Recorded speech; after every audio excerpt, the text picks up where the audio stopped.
So I have a couple of questions that I got last night, and we can start with that unless you have live questions. So start asking away.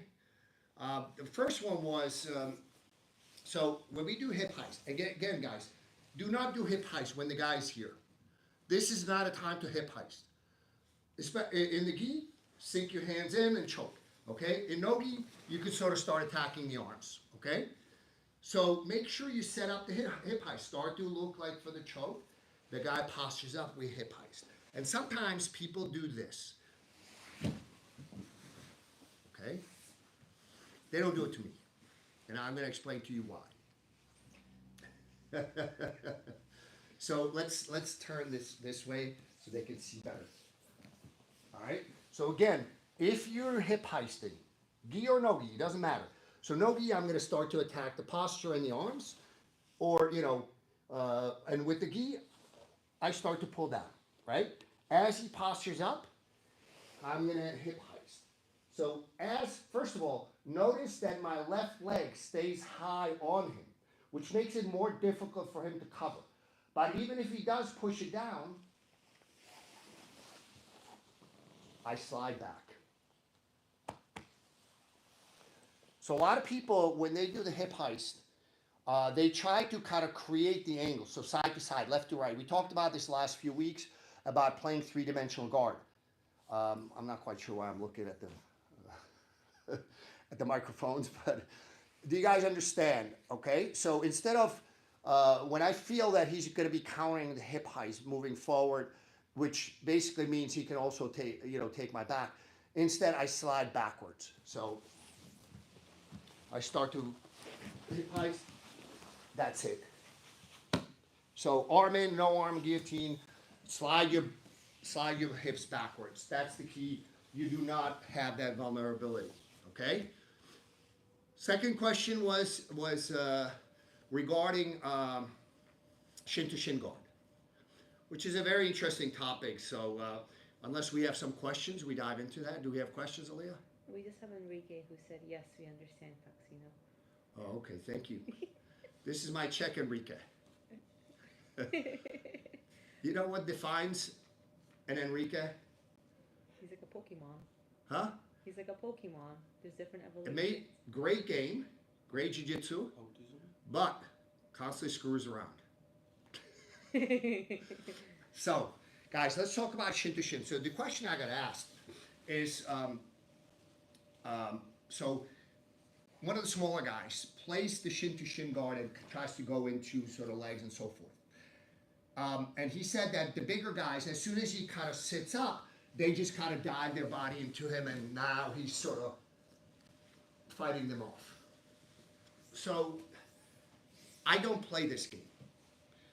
And again, you can play it if you are either a bigger guy, which basically once that guy dives that weight forward, you can sweep them,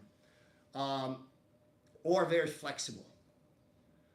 If you're smaller and not very, very flexible, I tend to play this shin to shin guard.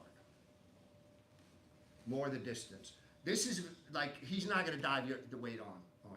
So of course I try to control, no gi, I would control wrist, and just above the elbow with the gi, I'm going to take. This is very strong, and I just drag. This is very, very strong grips, very strong guard. So I play a lot shin to shin guard, but I play the distance guard versus the close one. The close one, again, there's a lot of ways to beat it, and I just don't like it just because I'm so. First of all, your neck is exposed, so your neck is exposed here. A lot of times I do this sort of back step and take their back from it. Of course I can dive my weight on them, but that's not as precise as some of these submission attempts. Sometimes what I'll do is so if it's really tight, he gets latched on, what I'll do is I'll dive my weight forward, and I'm looking for either the arm, or if he stays latched on, I'm going to go for the neck. So I'm going to try to do it in this angle here. So now, as I dive, right, I'm looking for his neck. So my hand kind of goes either to his collar, or sometimes I just connect my hands like this. So worst case scenario, it kind of creates a scramble. So if he does get superior grips and is about to sort of sweep me or enter into the legs, I go forward. So I don't play that close shin to shin guard. Yes, there are people that are very successful with it. You know, maybe Jonathan Calstein or Rob Deagle. They're relatively they're not tall and very flexible. So if you're not tall and flexible, play, look at their stuff. And if you're sort of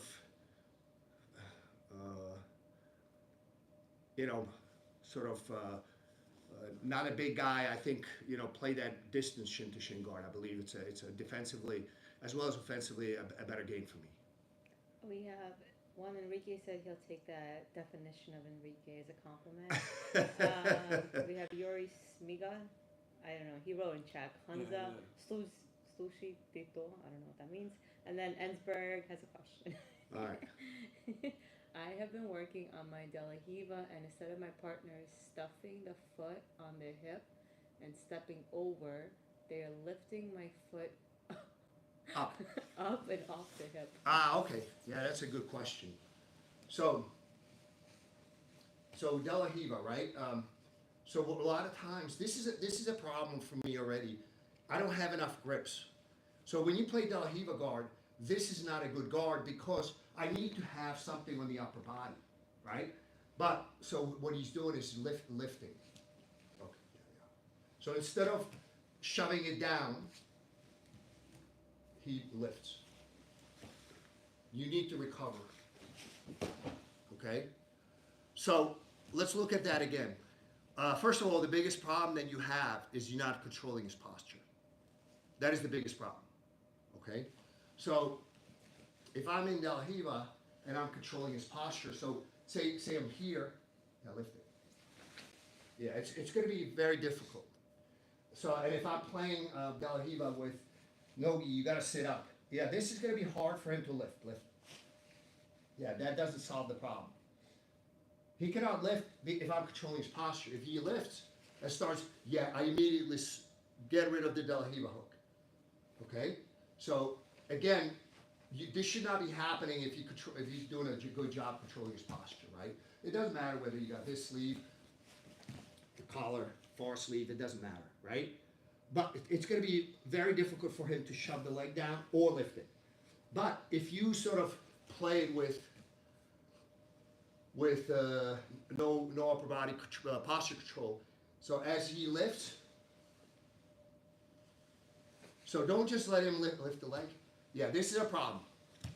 That's a guard pass. So watch what I'm doing. As he lifts, I lift my hips with it. Swim. It doesn't matter. So shin to shin, foot on the hip. So when he's lifting your leg, instead of sort of just letting him lift the leg, you need to sort of make your body stiff in a way that he's not just lifting your leg, but your hips start to move with it. And that allows you to swim the free leg that he's not controlling. So again, first of all, this is not a good De La Riva guard. This like you're missing. If I'm here, I'm immediately trying to get further because you need to get better grips. Okay, that's a problem. So first you resolve that. But say you kind of fell asleep or you made a mistake.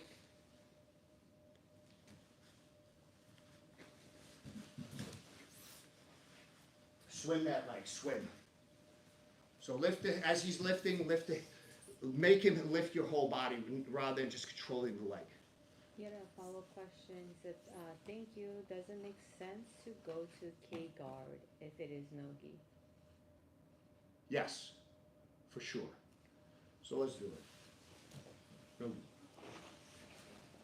Yes, for sure. It is one of my favorite guards, NoGi. As we talked about it last week, we don't do this. Stand up. I don't do this. Go. That makes no sense.